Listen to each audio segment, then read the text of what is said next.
Hello friends, welcome to you in my YouTube channel. Here I'm Ritu Nayak. So let's start. हमने जैसे कि class 9 का chapter cell वाला discuss कर लिया था पार्ट 1 में, पर मोस्टली टॉपिक छूट गए थे, वो आज हम इस पार्ट 2 में देखेंगे। तो फ्रेंड्स, अगर आपने पार्ट 1 नहीं देखा है तो डिस्क्रिप्शन बॉक्स में आपको लिंक मिल जाएगा, आप जाके उसमें चेक कर लीजिए पार्ट 1, बिकॉज उसको देखने के बाद आपको पार्ट 2 और अच्छे से समझ आएगा। So let's start. हमारा टॉपिक है, हम लोग मोस्टली डिस्कस करने वाले हैं इस पार्ट में प्लांट सेल्स और एनिमल सेल्स। तो जो मैं इसमें ज़्यादा इस फिगर को डिस्क्राइब नहीं करूँगी, बिकॉज यहाँ पे जितनी भी लेबलिंग्स दिया गया है मैं एक एक करके सारे को डिस्क्राइब करने वाली हूँ। तो अगर मैं इन सबको डिस्क्राइब करूँगी तो आपको ऑटोमेटिक ये जो फिगर है वो सब समझ आ जाएगा। So let's start. तो यहाँ पे है एनिमल सेल्स और प्लांट सेल्स, मतलब कि मैंने एक साइड एनिमल सेल्स के बारे में लिखा है, एक साइड प्लांट सेल्स के बारे में, ताकि आप दोनों को कंपेयर कर सको और आपको इजी हो समझने में कि कौन सा किस में प्रेजेंट है और कौन सा किस में अब्सेंट है। तो हम देख रहे हैं कि यहाँ पे सेल वॉल इज अब्सेंट। जो यहाँ पे सेल वॉल रहता है बाउंड्री में, वो एनिमल सेल्स में अब्सेंट रहता है, पर प्लांट सेल्स में प्रेजेंट रहता है, जैसे कि हम यहाँ पे देख सकते हैं। और यहाँ पे हमारा सेकंड है शेप इज सर्कुलर, मतलब कि ये सर्कुलर शेप का रहता है, ये जो प्लांट सेल्स रहता है। और एनिमल सेल्स रहता है वो सर्कुलर रहता है, और प्लांट सेल्स जो रहता है वो रेक्टेंगुलर इन शेप रहता है। तो यहाँ पर थर्ड देखेंगे हम, वन और more smaller vacuoles are present in animal cells. यहाँ पे हम देख सकते हैं, यहाँ पे एक से ज़्यादा हमको वैक्यूल है, और वैक्यूल मतलब खाली प्लेसेस जो रहता है सेल्स में, वो यहाँ पर एक से ज़्यादा है। और जो प्लांट सेल्स में यहाँ पर वैक्यूल देखेंगे हम, ये लार्ज वैक्यूल इज प्रेजेंट। देखिए फ्रेंड्स, यहाँ पर हम देख सकते हैं एक लार्ज वैक्यूल है, और ये जो प्लांट सेल्स रहता है उसका 90% कवर करता है ये वैक्यूल, जैसे कि हम देख सकते हैं यहाँ पे बहुत बड़ा सा यहाँ पे वैक्यूल है। अब यहाँ पर हम फोर्थ पॉइंट देखेंगे, chloroplast is absent in animal sales. Animal cells में क्लोरोप्लास्ट नहीं पाया जाता है, और प्लांट सेल्स में होता है। प्लांट सेल्स में क्यों होता है हम लोग जानते हैं, फोटोसिंथेटिक प्रोसेस करता है प्लांट, और प्लांट जब फोटोसिंथेटिक प्रोसेस करता है उसका मेन नीड्स रहता है क्लोरोप्लास्ट भी, और क्लोरोप्लास्ट की वजह से भी फोटोसिंथेटिक प्रोसेस होता है। तो हम लोग ये जान लिए कि क्लोरोप्लास्ट प्लांट में होता है तो फोटोसिंथेटिक प्रोसेस भी होगा, लेकिन हमारे एनिमल्स में फोटोसिंथेटिक प्रोसेस नहीं रहता, इसीलिए क्लोरोप्लास्ट का कोई काम भी नहीं है, और हमारे ह्यूमन बीइंग में क्लोरोप्लास्ट अब्सेंट रहता है। तो यहाँ पे है प्लास्टिक आर अब्सेंट। जो प्लास्टिक है वो अब्सेंट रहता है एनिमल सेल्स में, और प्लांट सेल्स में प्रेजेंट रहता है। अब यहाँ पे है प्लाज्मा मेम्ब्रेन इज प्रेजेंट। जो प्लाज्मा मेम्ब्रेन रहता है एनिमल सेल्स में वो प्रेजेंट रहता है, और plasma membrane is present with the cell wall. यहाँ पर प्लांट सेल्स में भी प्रेजेंट रहेगा, पर ये सेल वॉल के साथ प्रेजेंट रहेगा। और सीलिया इज प्रेजेंट। एनिमल सेल में सीलिया रहता है, ये इस टाइप का स्ट्रक्चर नीचे में साइड में रहता है, उसको सीलिया बोलते हैं, और ये एनिमल सेल्स में प्रेजेंट रहता है। और प्लांट सेल में भी प्रेजेंट रहता है, पर मोस्टली नहीं रहता है प्रेजेंट। तो हम ये बोल सकते हैं कि mostly the plant cell do not contain cilia. तो यहाँ पे हमने जो टॉपिक्स हैं एनिमल सेल्स और प्लांट सेल्स, मैंने क्लियरिफाई तो अच्छे से कर दिए हैं, पर मैं आपको अब ये एक एक पॉइंट करके मतलब कि हर एक पार्ट को एक्सप्लेन करूँगी, ताकि आपको और डिटेल से अच्छे से समझ आए। अभी तक थोड़ा दिमाग में नहीं घुसा तो टेंशन मत लीजिए, क्योंकि मैं आगे और एक्सप्लेन करूँगी, आपको आ जाएगा समझ में। पहले थोड़ा इरेज कर देते हैं। लेट्स, अब है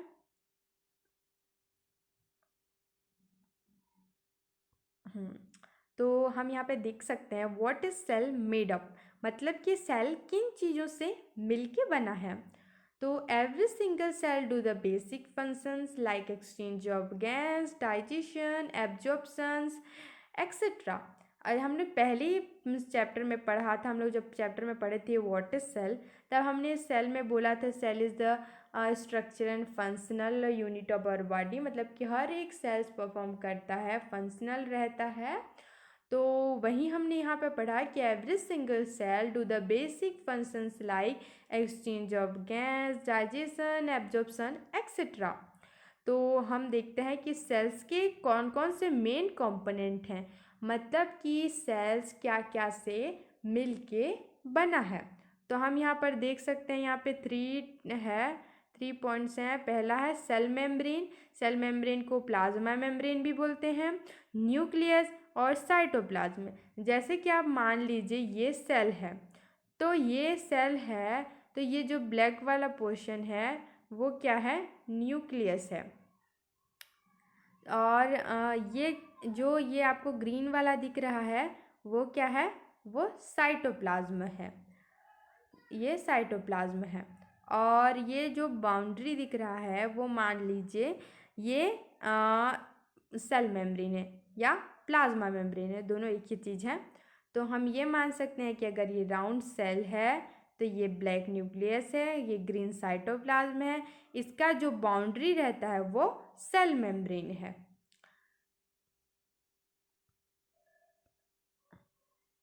और अब हम डिस्कस करते हैं उसमें का पहला पॉइंट, सेल मेम्ब्रेन या प्लाज्मा मेम्ब्रेन। तो हम लोग देख सकते हैं it is the boundary of the each cell, ये सारे सेल्स के रहते हैं, ये बाउंड्री रहता है, और विच separate the cytoplasm from surrounding. जो मैंने आपको बताया था, जैसे कि ये सेल है तो ये पोर्शन जो रहता है वो जेली टाइप रहता है, तो उसको ये बाउंड्री देता है ये सेल मेम्ब्रेन, ये सेल मेम्ब्रेन, और इसको प्रोटेक्ट करता है बाहर के इन्वायरमेंट से, मतलब कि सेल के इन्वायरमेंट से। और यहाँ पे हमारा सेकंड टॉपिक है present in both plant cells and animal cell, मतलब कि जो सेल मेम्ब्रेन रहता है वो प्लांट सेल्स में भी प्रेजेंट रहता है प्लस एनिमल सेल्स में भी प्रेजेंट रहता है। और सेकंड टॉपिक है it is made of protein lipids, मतलब कि ये प्रोटीन लिपिड से मिलके बना है, ये फ्लेक्सिबल रहता है, कैन बी फोल्डेड, ब्रोकन और रीयूनाइटेड। तो यहाँ पे मैंने आपको यहाँ पे डायग्राम दिखा दिया है, यहाँ पे ये है अपना सेल मेम्ब्रेन, यहाँ पे जो दिख रहा है ये जो सेल मेम्ब्रेन है लिखा है वो सेल मेम्ब्रेन, सेल में इस टाइप का कुछ स्ट्रक्चर हमको देखने को मिल जाता है। तो ये रहा हमारा सेल मेम्ब्रेन। इरेज कर देते हैं हम। अब हम पढ़ेंगे सेल वॉल। अब सेल वॉल हम लोग जो पढ़ रहे हैं ये ओनली प्लांट सेल्स में प्रेजेंट रहता है, only present in plant cells. तो हम लोग यहाँ पर देख सकते हैं it is made of cellulose, cellulose से मिलके बना रहता है ये। It is the outer most covering of plant cells, ये आउटर मोस्ट कवरिंग है, यहाँ पे हम लोग फिगर पे देख सकते हैं ये आउटर मोस्ट कवरिंग रहता है सेल्स का।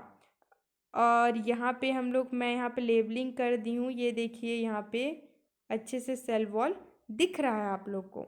तो it is absent in animal sales, ये जो सेल वॉल रहती है ये आउटर लेयर वो अब्सेंट रहती है एनिमल्स में। एनिमल्स में ओनली प्लाज्मा मेम्ब्रेन रहता है पर सेल वॉल प्रेजेंट नहीं रहता।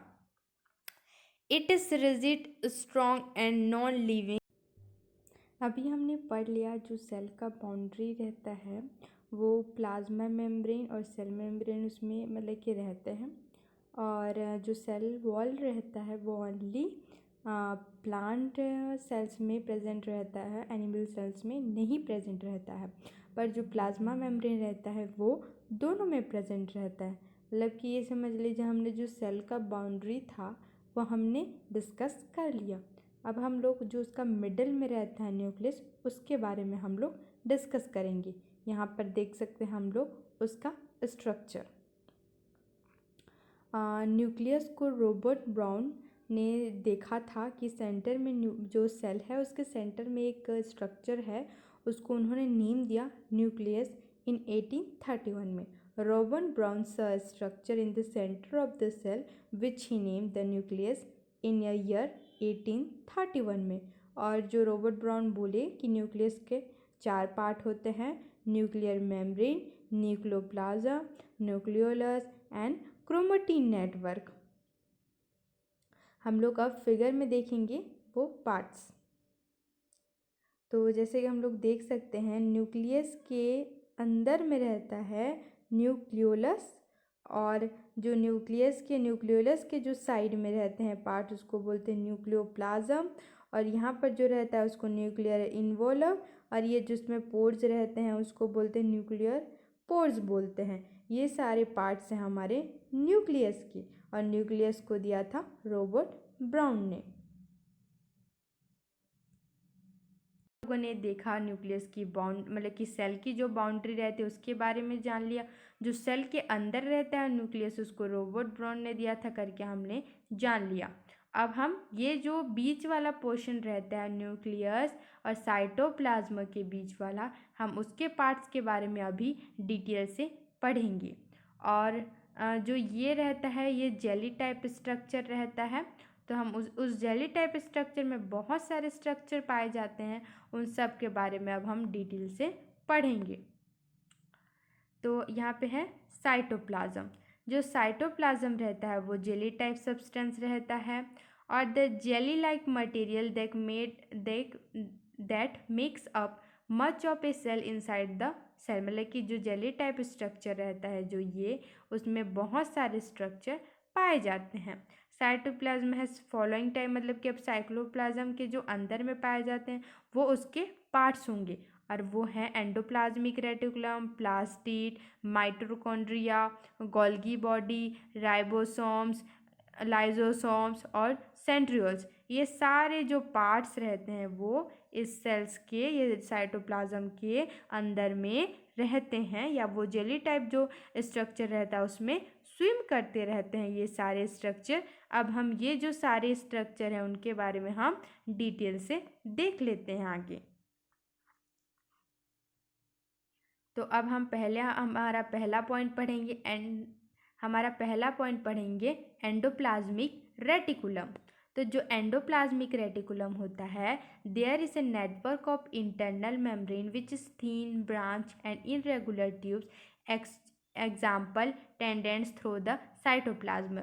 जो सेल्स के यहाँ पे जो ये स्ट्रक्चर पाया जाता है ये सबको एंडोप्लाज्मिक रेटिकुलम कहा जाता है। और ये देखिए ये जो रफ दिख रहे हैं, ये सब जो छोटे छोटे स्ट्रक्चर दिख रहे हैं ये सब राइबोसोम्स हैं, और जो एंडोप्लाज्मिक रेटिकुलम में जो राइबोसोम्स अटैच रहते हैं उन सब को रफ एंडोप्लाज्मिक रेटिकुलम कहते हैं, और जिस एंडोप्लाज्मिक रेटिकुलम में राइबोसोम अटैच नहीं रहते उनको स्मूथ एंडोप्लाज्मिक रेटिकुलम कहा जाता है। और ये एंडोप्लाज्मिक रेटिकुलम के 2 पार्ट्स हैं, यहाँ पर हम देख सकते हैं रफ एंडोप्लाज्मिक रेटिकुलम और स्मूथ एंडोप्लाज्मिक रेटिकुलम। अब इसके फंक्शंस देख लेते हैं हम। जो रफ एंडोप्लाज्मिक रेटिकुलम रहता है वो उसका काम रहता है प्रोटीन को सिंथेसाइज करना, स्मूथ वाले का काम रहता है लिपिड को सिंथेसाइज करना। तो हो गया हमारा एंडोप्लाज्मिक रेटिकुलम। अब हम नेक्स्ट पे चलते हैं। हमारा सेकंड है प्लास्टिड। जो प्लास्टिड रहता है it is found in plant cells. ये प्लांट सेल्स में पाया जाता है। प्लास्टिड के 3 टाइप्स रहते हैं, ल्यूकोप्लास्ट, क्लोरोप्लास्ट और क्रोमोप्लास्ट। तो पहले हम ल्यूकोप्लास्ट देख लेते हैं। It is colourless plastic which store the food. ये कलरलेस रहते हैं, फूड को स्टोर करते हैं। और जो क्रोमोप्लास्ट रहता है वो कलर्ड प्लास्टिक रहते हैं, जैसे कि फ्लावर फ्रूट्स में जो कलर आते हैं वो क्रोमोप्लास्ट देता है उनको। अब हमारा है chloroplast. It is a green plastid because it contain the chloroplast. ये ग्रीन कलर का प्लास्टिड रहता है और ये क्लोरोप्लास्ट रहता है, इसीलिए ये ग्रीन कलर रहता है। It's working side of photosynthesis. इसको किचन ऑफ द सेल भी कहा जाता है क्योंकि यहाँ पे फूड का फॉर्मेशन होता है पूरे प्लांट के लिए।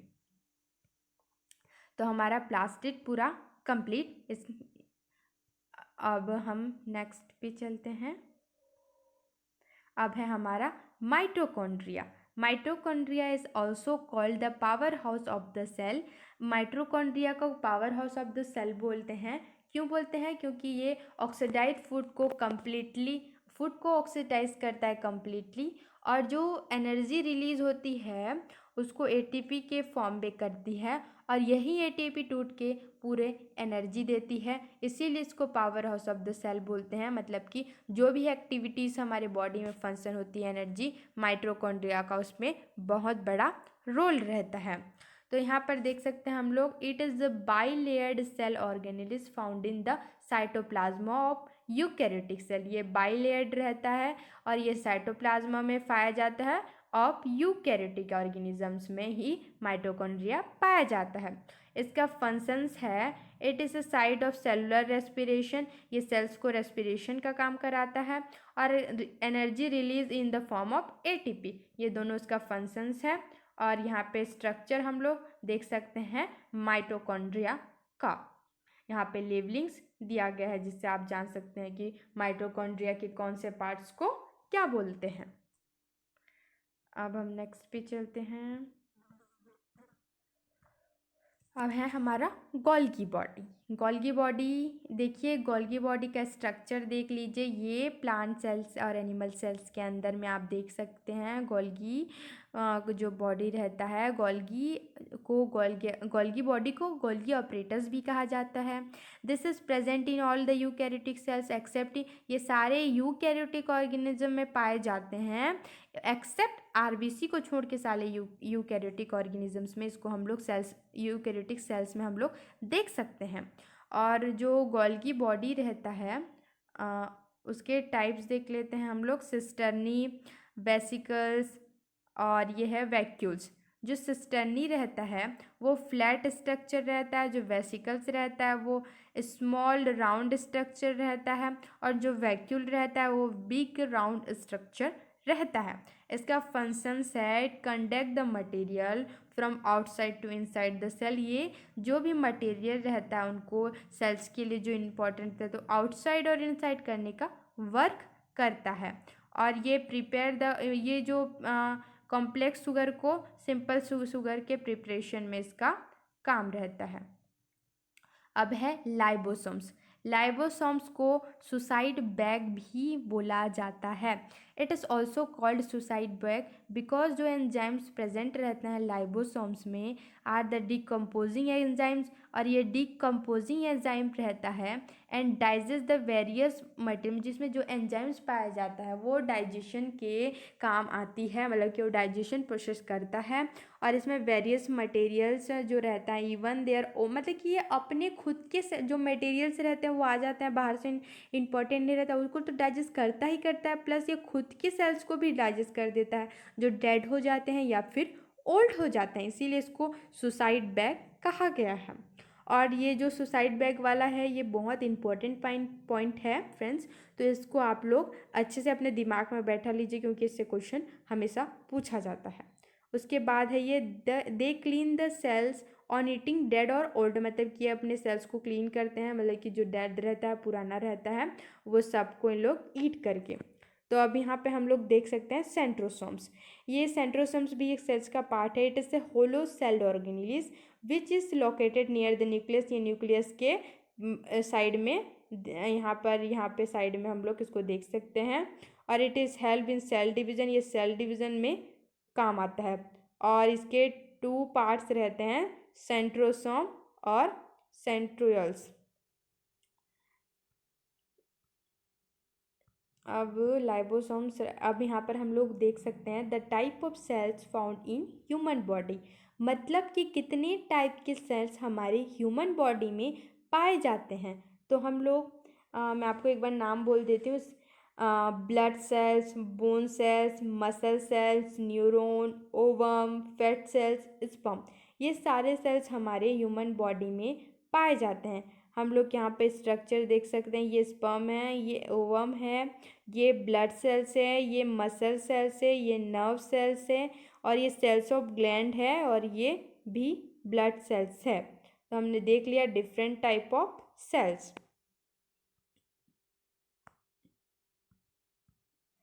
और ये टॉपिक्स ये जो थे पूरे कंप्लीट हो गए इस चैप्टर के।